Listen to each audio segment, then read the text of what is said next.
L'origine du vendredi 13 trouve ses racines dans la guerre sainte en cours, plus précisément le vendredi 13 octobre, ce qui est remarquable étant donné qu'un djihad islamique mondial a été appelé aujourd'hui le vendredi 13 octobre.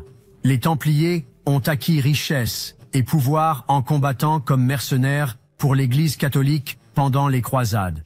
Leur quartier général se trouvait dans la mosquée Al-Aqsa, sur le mont du Temple à Jérusalem, sur le mont Moria, où Abraham a construit un autel pour sacrifier son fils. Le temple du roi Salomon est un élément central des trois religions abrahamiques, et plus particulièrement de l'occultisme occidental.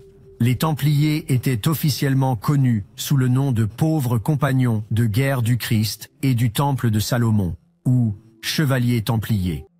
Les loges maçonniques sont basées sur le Temple de Salomon.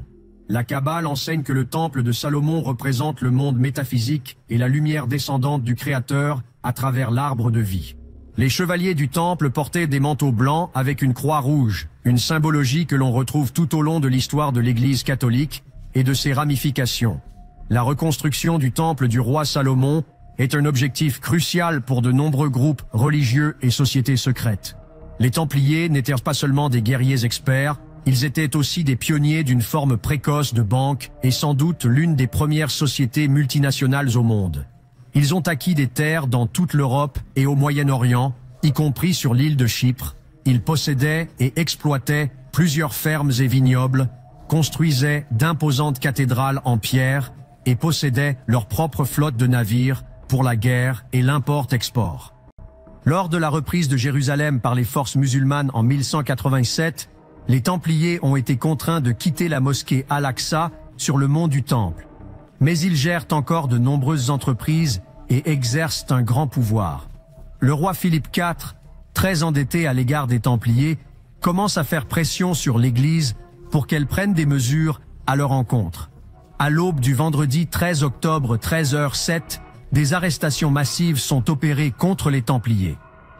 On a prétendu que les recrues templières avaient été forcés de cracher sur la croix et de renier le Christ.